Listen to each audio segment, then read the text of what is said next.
Good Morning Business. Le débat.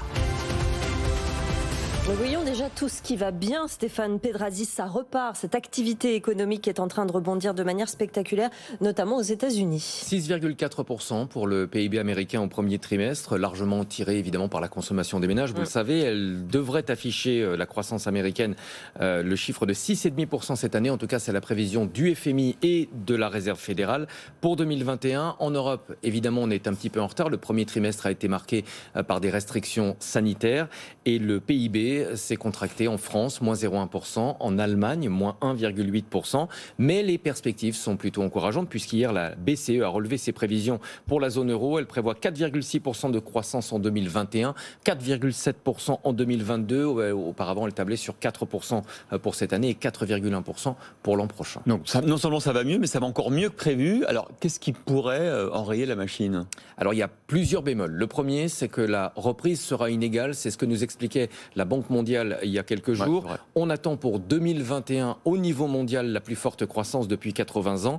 Mais attention à l'arbre qui cache la forêt, c'est-à-dire les pays les plus riches vont afficher des taux de croissance spectaculaires, mais du côté des émergents, tous n'en profiteront pas et ils risquent même, disait la Banque mondiale, d'être lourdement impactés par la hausse du prix des matières premières agricoles, avec des risques de famine dans certains pays. Et puis il y a la soutenabilité de cette reprise. Oui, l'activité économique, elle redémarre, tirée par la consommation. C'est normal, on a été enfermé pendant des mois, donc on a envie de consommer, on a envie de sortir de chez nous. Même le transport aérien, pourtant l'un des secteurs les plus impactés, retrouve des couleurs. Le trafic en Europe a augmenté de 18% sur les 2 dernières semaines. Et Airbus a revu à la hausse ses prévisions de cadence pour l'an prochain.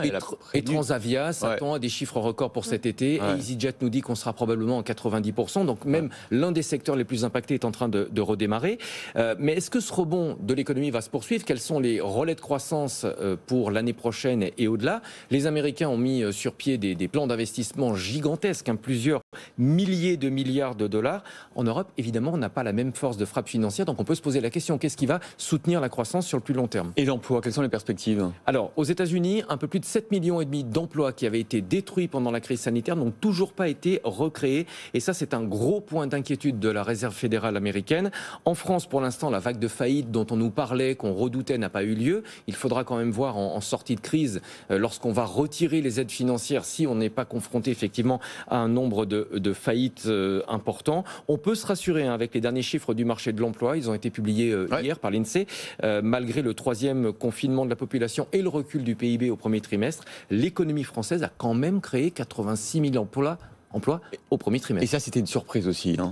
L'inflation, ensuite, c'est le dernier bémol. Oui, mais c'est surtout le plus gros bémol. L'inflation, la BCE a relevé ses prévisions d'inflation pour cette année et l'an prochain dans la zone euro. 1,9% cette année, 1,5% l'an prochain. Aux États-Unis, on a eu les chiffres hier. L'inflation a atteint 5% au mois de mai en rythme annuel. La grosse question, c'est de savoir si c'est ponctuel, si c'est un pic temporaire ou si c'est structurel. La plupart des économistes nous disent que c'est un pic qui sera temporaire. Mais on en parlait hier, d'autres économistes s'inquiètent, notamment la Deutsche Bank, qui redoute une inflation plus structurelle. Merci Stéphane.